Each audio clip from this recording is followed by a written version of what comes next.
haula wala quwwata illa billah. Usikum wa nafsi bitaqwallahi faqad fazal muttaqun. Amma ba'du, hadirin jamaah rahimani wa rahimakumullah.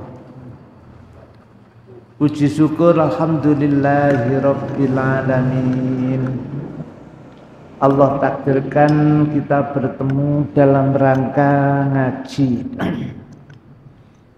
Kajian kita malam ini kita lanjutkan pembacaan kitab Tauhid bab yang ke-7.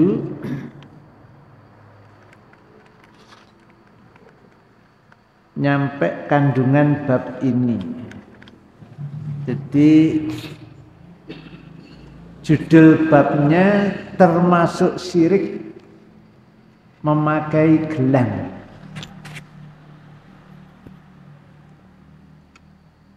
Benang dan sejenisnya sebagai pengusir atau penangkal mara bahaya. Itu termasuk perbuatan syirik. Kemudian ayatnya yang diangkat oleh pengarang buku ini surah Az-Zumar ayat 38. Kemudian hadis Nabi minal wahinati faqala i'ziha fa innaha la yaziduka illa wahnan.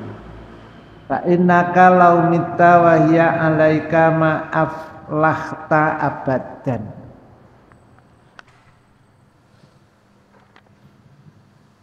Juga dalam surah Yunus, wa ma yu'minu aktsaruhum billahi illa wa hum musyrikun. Wa ma yu'minu lan durung iman sapa aksaruhum akeh-akeh manungsa billahi kelawan Allah. Kebanyakan manusia belum beriman kepada Allah. Illa wahum musyrikun. Kecuali justru kebanyakan manusia itu musyrik. Surah Yusuf ayat 106. Kemudian kandungan bab ini kemarin baru nomor 1 yang dibaca. Dilarang keras memakai gelang, benang dan sejenisnya untuk maksud-maksud seperti tersebut di atas. Maksudnya maksud tersebut adalah dengan memakai gelang, benang atau sejenisnya itu untuk menangkal mara bahaya. Umpama di perjalanan nek enek rampok ana begal, kita diselamatkan kalau kita memakai itu musyrik ya, musyrik. Nek cara Jawane gembolan, bahasa sing rada setengah kejawen jimat. Nek jarining Sunan Kalijaga jimu kalimasada, maksudnya jimat kalimasada. Itu sebetulnya bukan jimat ya, kalimasada itu kan kalimat syahadat. Tapi karena saat itu di Pulau Jawa ini orang sangat lekat sekali dengan istilah jimat, maka Sunan Kalijaga sendiri dakwahnya masuk lewat situ ya. Saat mengadakan pertandingan Mungkin kalau sekarang apa namanya ya? Gulat ya. Gulat, mungkin tinju, mungkin smackdown, mungkin MMA yang sejenis itu. Tapi Sunan Kalijaga selalu menang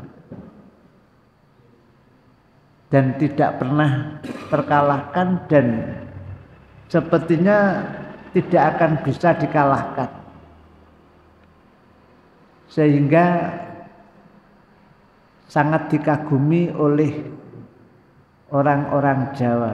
Saat itu di Jawa Tengah ya kejadiannya, persisnya di Masjid Menara Kudus.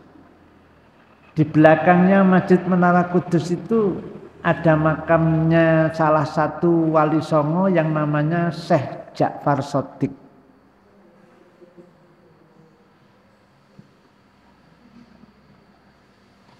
Setelah mereka terkalahkan, Sunan Kalijaga ngomong, siapapun yang kepingin sekti Mandraguna silahkan datang ke masjid.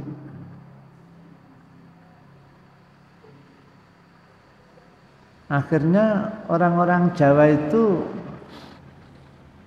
sangat mencintai ya dengan namanya sekti Mandraguna itu. Setelah nyampe Masjid Menara Kudus itu, ternyata nggak boleh masuk karena orang Jawa nggak kenal namanya cuci kaki, itu nggak kenal.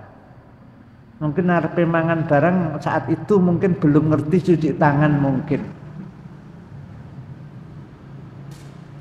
Kemudian orang-orang disuruh cuci kaki nggak mau. Akhirnya terus dijadwalkan ulang, dibuka lagi. Barang siapa yang menginginkan jimat Kalimasada pada hari ini datang lagi ke masjid. Tapi di depan masjid wis dijoglangi ya seperti Blumbang itu. Jadi orang mau masuk masjid ya wis otomatis kakinya terbasuh ya. Kerubyuk nyampe masjid sudah bersih kakinya. Jimat Kalimasada ternyata sama Sunan Kalijaga hanya diajak mengucapkan 2 kalimat syahadat. Jadi saat itu programnya Kanjeng Sunan Kalijaga kan yang penting mengucapkan 2 kalimat syahadat. Bangku teko omah salat tah gurung, teko omah panggah nyadran, teko omah panggah selametan, panggah 3 dinan, 7 dinan, 40 hari itu tidak dipermasalahkan sama Sunan Kalijaga. Awal-awalnya untuk memasukkan masyarakat Pulau Jawa ke dalam Islam. Nah, di sini dijelaskan dalam bab ini jenis jimat-jimat itu ya, entah yang dibuat kalung, entah yang dibuat gelang, entah yang dibuat bengkel, entah yang dibuat sabuk, entah yang dibuat rompi itu ya, itu semuanya di sini dikatakan syirik. Monggo kandungan yang kedua.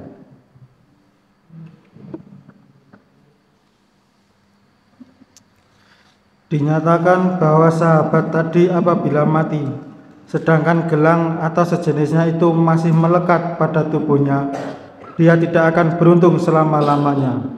Ini menunjukkan kebenaran pernyataan para sahabat bahwa syirik asghar lebih berat daripada perbuatan dosa besar. Iya. Jadi syirik asghar. Tempo hari sudah dibahas ya syirik asghar, masih ingat apa? Syirik asghar.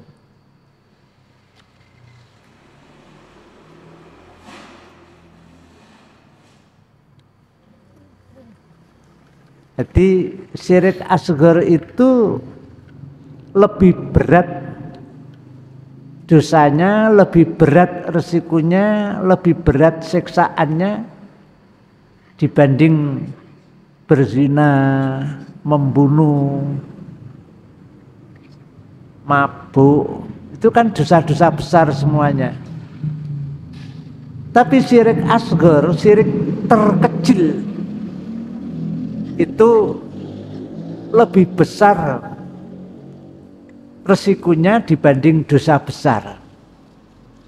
Syirik asghar itu syirik yang membatalkan amalan ibadah di saat dia melakukan syirik asghar itu. Nek syirik akbar itu total ya. Amalan-amalan ibadah yang pernah dilakukan, amal-amal soleh itu semuanya hangus, terbakar dengan syirik akbar. Kalau syirik asghar hanya amalan ibadah yang saat itu dia lakukan, amalan sebelum dan sesudahnya tidak hangus. Contoh, saya berangkat nang masjid ini berharap agar tetangga kanan kiri saya itu menganggap bahwa saya ini orang baik, orang alim, sehingga mereka menyanjung saya, sehingga saya nanti saat mencalonkan presiden mereka mau mencoblos gambar saya, umpamanya seperti itu ya. Maka amalan ibadah yang dilakukan itu gugur, hangus, terbakar. Tapi amalan sebelum dan sesudahnya tidak. Kalau syirik akbar itu langsung ya semuanya hangus amalan ibadahnya itu. Lah, tamimah itu termasuk syirik akbar. Ada istilah tamimah, ada istilah wada'ah. Dua itu ya. Dua-duanya syirik akbar, bukan syirik asghar. Nah, syirik asghar menghanguskan amalan ibadah di saat dia beramal itu.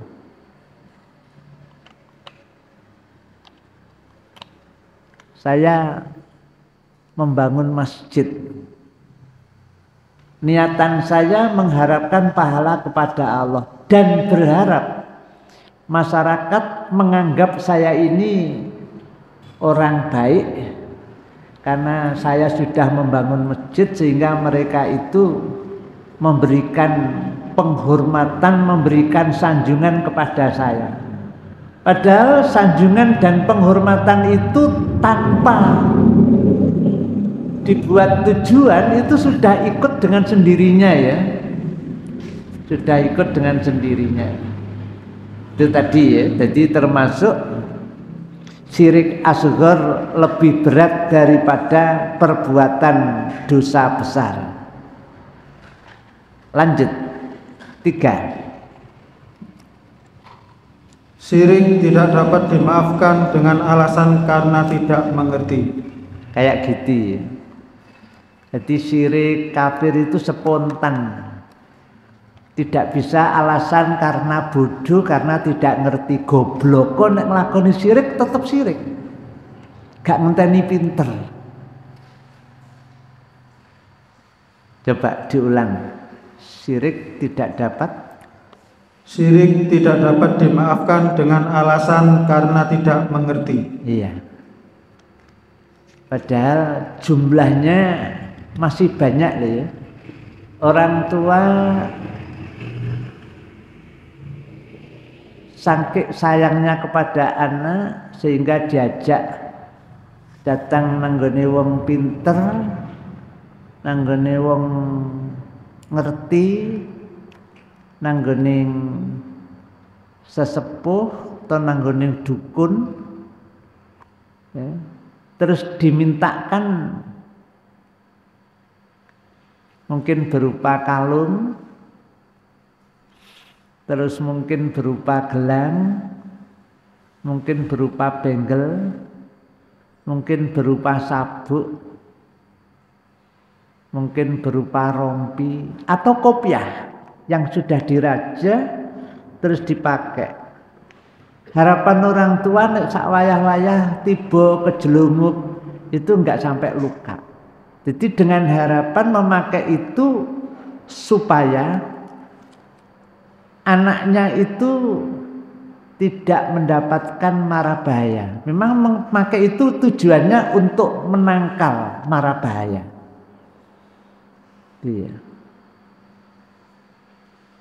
Atau sakit terus digawa nanggoning dukun, tapi bukan dukun pijet, dukun pijet gak apa-apa ya.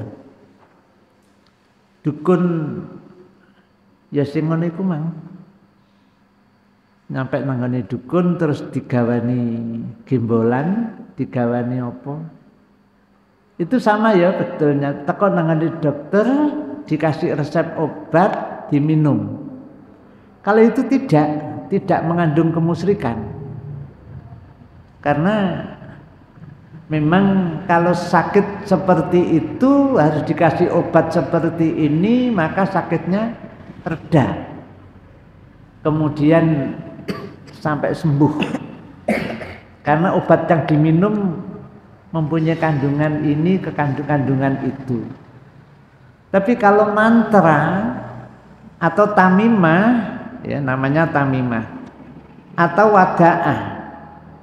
Kemarin namanya tamimah sudah dibaca ya. Tamimah itu sesuatu yang dikalungkan di leher, itu namanya tamimah.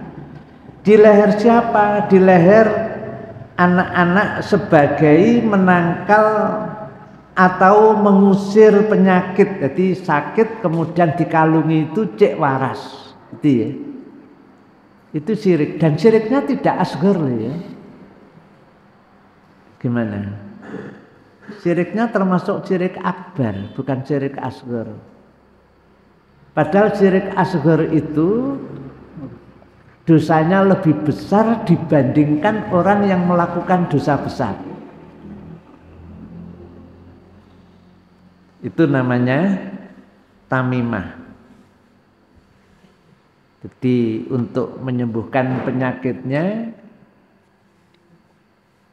atau datang ke dukun kemudian dukun mengambil air terus dibacakan mantra-mantra.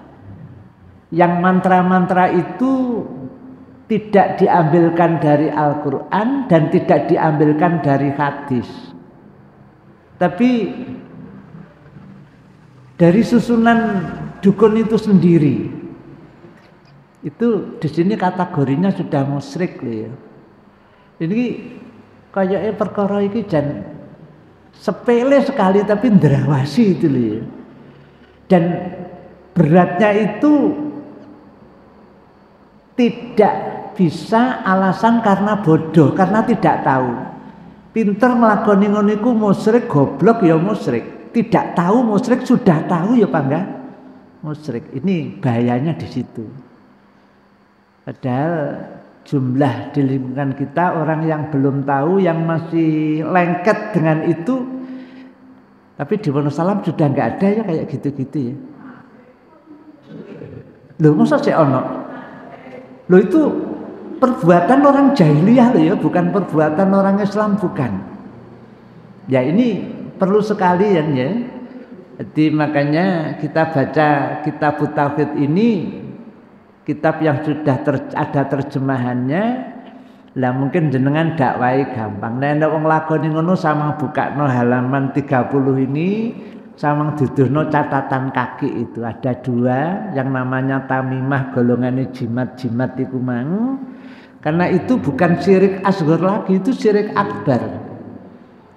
Andaikan kita kecil seperti saya usianya sudah 60 lebih ini kok ngelakoni seperti ini total ya, spontan amalan ibadahnya ini hangus terbakar dengan keyakinan dan perbuatan itu. Dan itu lebih bahaya. Andaikan itu bukan yang syirik akbar, syirik yang asghar sekalipun, itu resikonya lebih berat dibanding dosa besar. dosa kecil saja sudah bahaya, apalagi dosa besar. Dosa besar ini sangat berbahaya, tapi masih lebih berbahaya lagi yang namanya syirik asghar. Syirik asghar sudah sangat berbahaya, masih lebih berbahaya lagi dengan namanya syirik akbar. Syirik akbar menghanguskan semua amalan ibadah, sehingga kalau sewaktu-waktu mati itu nggak ada hisab, langsung lep nanggonin neraka, karena sudah nggak ada yang dihisab lagi. Nah, syirik asghar insya Allah masih ada, karena yang hangus itu yang saat melakukan syirik asghar itu ibadah yang dilakukan saat melakukan syirik asghar, maka ibadah yang bersamaan syirik asghar itu hangus. Tapi nek syirik akbar total. Sehingga jenengan baca dalam surah Al-Kahfi itu ya, ayat yang ke-103.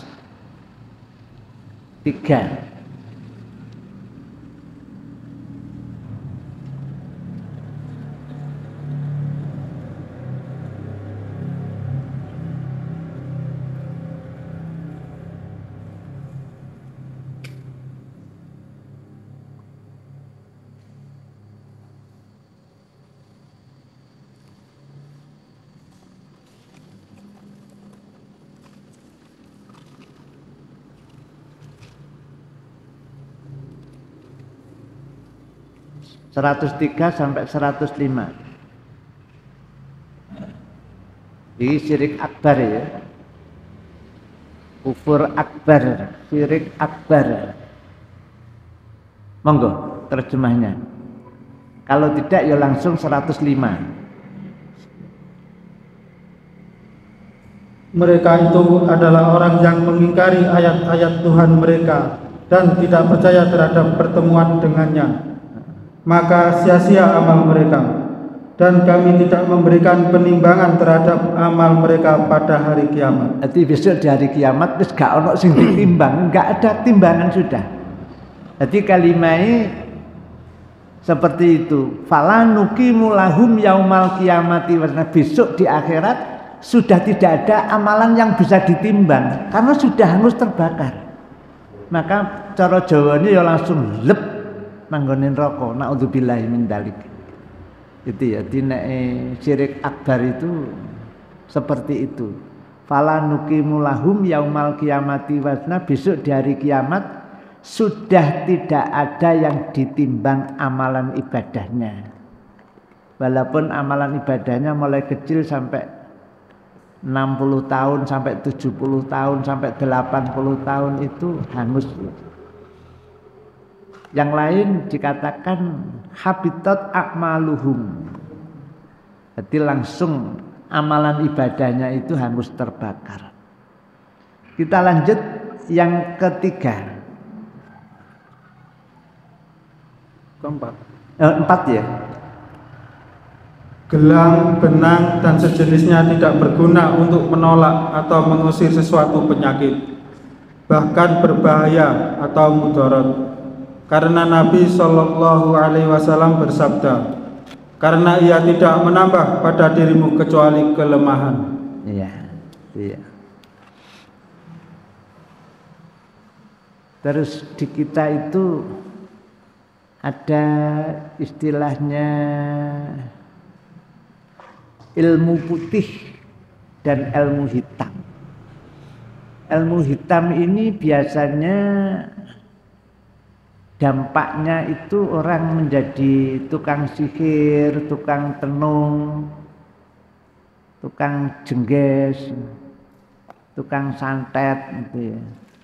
Terus anak buahnya biasanya jadi maling, jadi preman, golongan ngono-ngono itu. Senengane nyulik anak-anak gadis, dizinai, kemudian ditumbalkan dan lain sebagainya. Terus yang ilmu putih ya yang dilakukan sahabat-sahabat di zaman Nabi itu, istilahnya benang di asma, terus Sabuk di Asma itu terkenal dengan ilmu putih. Kalau dilihat di sini sama-sama musyriknya. Jadi zaman Nabi itu sudah ada santet loh ya. Dan Nabi juga pernah terkena santet. Terus yang ingat itu Ali radhiyallahu anhu, sahabat Ali. Kemudian di sumurnya Nabi itu dibacakan itu ya, surah Muawwidzatain, Qul Falak dan Qul Binas. Akhirnya Nabi lepas dari santet itu. Jadi itu memang mulai zamannya Nabi sudah ada, zamannya Nabi Sulaiman sudah ada ilmu-ilmu kayak gitu itu. Zamannya Nabi Sulaiman coba dilihat surah Al-Baqarah ayat 203.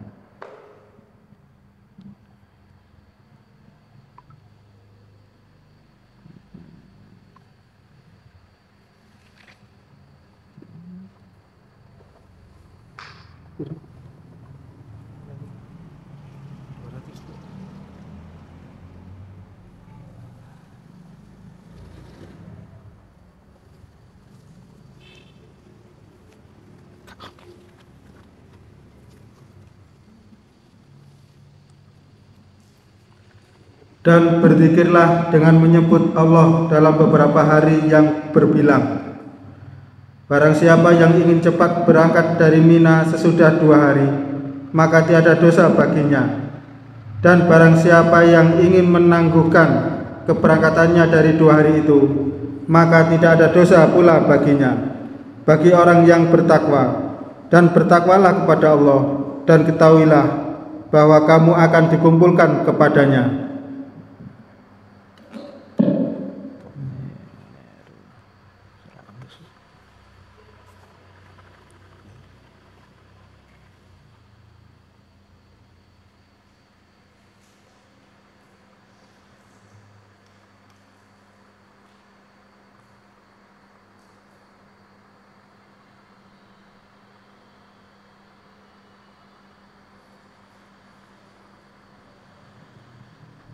Keliru tadi ya. Yang betul 102. Bukan 203 tapi 102. Itu mulai zamannya Nabi Sulaiman sudah. Monggo terjemahnya. Dan mereka mengikuti apa yang dibaca oleh setan-setan pada masa kerajaan Sulaiman. Iya itu ya. Terus Sulaiman itu tidak kafir, tetapi setan-setan itulah yang kafir. Mereka mengajarkan sihir kepada manusia dan apa yang diturunkan kepada 2 malaikat di negeri Babilonia. Iya, 2 malaikat Harut dan Marut. Terus apa kata Harut Marut? Padahal keduanya tidak mengajarkan sesuatu kepada seseorang sebelum mengatakan, sesungguhnya kami hanyalah cobaan bagimu. Ya kayak gitu ya. Jadi malaikat Harut dan Marut di saat kerajaan atau saat raja atau Nabi Sulaiman itu tidak mengajarkan sihir, tidak mengajarkan tamimah. Terus apa tadi? Wada'ah gitu ya. Tidak mengajarkan itu. Kecuali malaikat Harut dan Marut itu mengatakan kepada orang yang minta diajari itu, mengatakan apa? Innama nahnu fitnah fala takfur. Kamu jangan minta diajari tentang masalah sihir kayak gitu. Sebab aku itu mengajarkan itu adalah merupakan ujian bagimu. Nek kon sampai belajar iku nang aku, kon iku dadi kafir. Jadi belajarnya saja sudah kafir, lebih-lebih mengamalkannya. Itu surah 102. Lanjut. Sebab itu janganlah kafir. Maka mereka mempelajari dari keduanya malaikat itu apa yang dapat memisahkan antara seorang suami dengan istrinya. Kayak gitu ya. Jadi rumah tangga itu harmonis, suami istri itu sangat sangat ideal, sakinah, mawaddah, warahmah, luar biasa sudah. Akhirnya ana menungso sing jahil ya, bersumpah dengan mengatakan gak kena perawane kena. Jadi wis rumah tangga ini sudah sakinah, mawaddah, warahmah. Terus kemudian itu tadi dipisahkan. Coba diulang ayatnya, terjemahnya tadi. Mereka belajar dari dua malaikat Harut Marut. Maka mereka mempelajari dari keduanya malaikat itu apa yang dapat memisahkan antara seorang suami dengan istrinya. Terus jadi pegatan, terus lanjut. Mereka tidak akan dapat mencelakakan seseorang dengan sihirnya kecuali dengan izin Allah. Jadi semuanya itu adalah karena izin Allah. Nah Allah enggak mengizinkan ya enggak. Jadi sing apik iku ya diizini Allah, sing elek diizini Allah. Yang menjadikan kita mukmin diizini Allah, yang menjadikan kita kafir diizini Allah. Yang menjadikan kita muslim diizini Allah, yang menjadikan kita itu musyrik diizini Allah. Tapi yang baik-baik itu diizini dan diridhoi. Tapi sing wali-eli itu diizini tapi tidak diridhoi. Gimana? Bisa dipahami ya? Ini ngomong golongan gelang, golongan kalung itu loh ya. Golongan tamimah, golongan wadaah itu tadi ya. Lanjut. Itu satu ayat ya, panjang ayatnya memang. Mereka mempelajari sesuatu yang mencelakakan dan tidak memberi manfaat kepada mereka. Iya, jadi sebetulnya orang yang memakai itu, benda-benda itu tidak akan memberikan manfaat apapun, tidak bisa menangkal mara bahaya, enggak bisa. Jadi tidak memberi manfaat apapun. Lanjut. Dan sungguh mereka sudah tahu barang siapa menggunakan sihir itu niscaya tidak akan mendapat keuntungan di akhirat. Iya. Lanjut. Dan sungguh sangatlah buruk perbuatan mereka yang menjual dirinya dengan sihir sekiranya mereka tahu. Jadi nek menawa roh ngono takut sekali.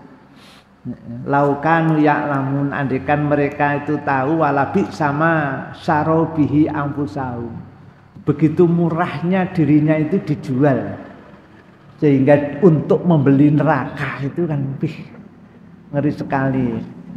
Mengapa? Karena Rasul sendiri kan telah bersabda, kullu ummati yadkhulunal jannah, semua umatku ini total masuk surga. Ilaman aba, kecuali orang yang tidak mau. Jadi surga itu sebenarnya sudah disiapkan untuk kita semuanya umat Muhammad. Jadi kecuali yang tidak mau. Terus sahabat-sahabat nanya, ya Rasul, siapa ya Rasul mereka yang tidak mau masuk surga? Terus Nabi katakan, paman atau ani dakhalal jannah, faman asoni fakot abba. Barang siapa yang mentaati aku. Nabi melarang nggak boleh pakai kalung, nggak boleh pakai gelang, golongan sing jimat-jimat itu tadi loh ya.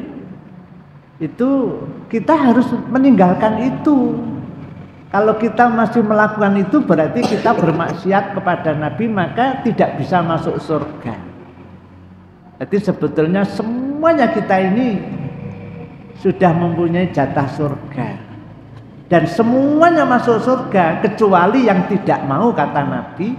Saat sahabat nanya, siapa ya Rasul yang tidak mau? Jawabannya, faman atau ani dakhalal jannah, faman asoni fakot abba. Barang siapa yang mentaati aku, maka mereka itu masuk surga. Dan barang siapa mendurhakai aku, diperintah gak usah gawe golongane ngono-ngono iku mang, kok pasti panggah gawe golongane ngono-ngono iku ya gak bisa masuk surga.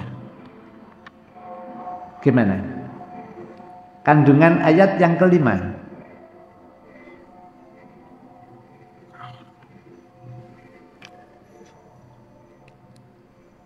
mengingkari dengan keras terhadap orang yang melakukan perbuatan seperti itu. Nah, kita harus mengingkari dengan keras ya, dengan perbuatan-perbuatan itu. Ya kayaknya nek ngingkari golongane dukun-dukun yang menggunakan ilmu hitam itu kayaknya rada gampang karena gak tahu sholat, gak pernah ngaji, perbuatannya selalu berbuat yang buruk, gak pernah berbuat baik, sama sekali enggak. Karena dia itu sudah bersekutu dengan iblis, bersekutu dengan setan, bersekutu dengan jin kafir, maka dia tidak pernah diizinkan sama yang bersekutu dengannya untuk berbuat baik, selalu diperintahkan untuk melakukan yang jahat-jahat. Minta kekebalan, kamu bisa kebal. Minta kekayaan, kamu bisa langsung kaya dengan waktu 1 minggu, 1 bulan. Tapi kalau kamu mau menumbalkan anakmu, lebih cepat lagi kamu kaya, nggak usah nunggu sekian minggu, sekian bulan. Kalau kamu mau menumbalkan seluruh anakmu, kamu tidak hanya menjadi orang kaya, tapi kamu akan lebih kaya raya lagi kalau kamu menumbalkan ibu kandungmu. Dan luar biasa, memang nggak ada ilmu hitam itu yang mensyaratkan kebaikan. Karena semua syaratnya itu syarat yang bertentangan dengan agama. Gimana bisa dipahami? Ini kayaknya kita agak mudah ya untuk mengingkari secara keras, itu agak gampang. Tapi nek ya sholat 5 waktu, terus tapi sik gunakno ngono-ngono iku mang, ya. Terus modelnya kayak Islami, katik kiai haji, pengasuh pondok pesantren, wih, orangnya sangat terhormat, sangat mulia. Jaluk omben-omben, jika omben-omben ya cospleng waras tenan mamane. Ini dan kita itu mulai dulu, mulai kecil sampai tua ngaji kepada beliaunya. Tapi punya amalan itu, dan dia itu sekti Mandraguna. Nah, yang kayak gini ini kita mengingkari kan sulit. Padahal dia juga menggunakan niku mang tamimah. Nek ana wong loro-loronen dijukukno kertas sak suwek terus digekno raja. Raja itu hanya bismillahirrahmanirrahim itu. Tapi ditulis ba, potol, sinnya tulis sendiri. Ismun tulis alif, tulis sin, tulis mem, tapi dipetal-petal semuanya, hanya berupa huruf-huruf. Kemudian Kiai Haji Al-Mukarram yang seperti itu biasanya punya kemaksiatan yang kita kadang-kadang tidak tahu, tapi kemaksiatannya luar biasa memang. Nah, itu kita diperintah untuk mengingkari dengan pengingkaran yang sekeras-kerasnya. Gimana? Kayaknya ya rada abot ya. Itu saat sholat jadi imamnya kita. Saat kajian itu menceramai kita. Dulu yang ngajari kita baca Quran, yang ngajari kita nahwu shorof, ya. Surbane gawedi, coba. Tapi dia sebetulnya pelaku ini kan sulit kan kita untuk mengingkari. Gimana? Lanjut, yang keenam. Dijelaskan bahwa orang yang menggantungkan sesuatu barang untuk maksud-maksud seperti di atas, maka Allah akan menjadikan dirinya mengandalkan barang itu. Iya, otomatis ya. Kemarin kita singgung. Arep nang Surabaya wis teko Mojago ngono balik muli. Masalah jimate keri itu lho. Jadi gak tenang nggone dalane nek jimate gak nempel nggone awake. Gak katut di bawah. Akhirnya harus pulang mengambil jimatnya itu. Kayak gitu kan Wonosalam sudah nggak ada ya. Sing model gitu-gitu kan nggak ada dan udah. Loh masa sih enak? Ya ini Jenengan baca sendiri ayat-ayatnya, hadis-hadisnya, kandungan dalam bab ini tadi nomor 6. Sekarang nomor 7. Monggo. Dinyatakan bahwa orang yang menggantungkan tamimah telah melakukan perbuatan syirik. Nah, kayak gitu ya. Dan tidak syirik asghar ya, syirik akbar. Barang siapa yang telah menggantungkan tamimah, biasanya nggone ndur lawang kono iku dikai kupat, dikai lepet. Arepe saya ndur kono dikai gantungan bu, kadang-kadang gedang, kadang-kadang jagung, ana tebu nggih Pak Tukang. Terus kadang-kadang ya, kayak gitu. Padahal kita harus mengingkari dengan pengingkaran yang keras. Ini ngaji kayak gini dianggap ngaji radikal ya. Lanjut yang ke-8. Mengikatkan benang pada tubuh untuk mengobati sakit panas termasuk syirik. Nah, kayak gitu. Wong panas terus teko nanggone afrogi, karena afrogi bagian dari jarinya atau pergelangannya itu saya ikat dengan benang, mungkin dengan apa yang sudah saya rajah itu. Kain sudah saya rajah terus tak ikatkan. Iya. Mosok wani merotes sampean wong aku kiai haji. Ada jenengan harus mengingkari. Ya kok malah moro malah njaluk ya piye ta karepe? Padahal tugas kita harus mengingkari dengan pengingkaran yang keras. Lanjut. Pembacaan ayat tersebut yang dilakukan oleh Hudzaifah menunjukkan bahwa para sahabat menggunakan ayat-ayat yang berkenaan dengan syirik akbar sebagai dalil untuk syirik asghar, sebagaimana tafsir yang disebutkan Ibnu Abbas dalam salah satu ayat dari surat Al-Baqarah. Iya. Lanjut 10. Menggantungkan wadah sebagai penangkal atau pengusir ain juga termasuk syirik. Iya. Lanjut 11. Orang yang menggantungkan tamimah didoakan semoga Allah tidak mengabulkan keinginannya, dan orang yang menggantungkan wadah didoakan semoga Allah tidak memberi keterangan pada dirinya. Kayak gitu ya. Itulah hadis-hadis yang kemarin sudah kita baca. Maksudnya apa? Orang yang menggantungkan tamimah jimat didoakan sama Nabi semoga Allah tidak mengabulkan keinginannya. Jadi yang lorone mundak nemen nek ditambah nang ngono-ngono iku. Kepingin waras malah didengakno karo Nabi keinginannya enggak terkabulkan. Dan orang yang menggantungkan wadaah didoakan semoga Allah tidak memberi ketenangan pada dirinya. Ya mungkin ada kesembuhan tapi hatinya nggak pernah tenang. Tapi nyatanya yang dilakukan itu menghanguskan pahala seluruh amalan ibadah. Itu yang ke-11. Terakhir tadi sudah 11. Terakhir dalam bab ini yakni bab yang ke-7, insya Allah pertemuan yang akan datang bab yang ke-8 tentang ruqyah dan tamimah. Insya Allah pertemuan yang akan datang. Gimana? Cukup?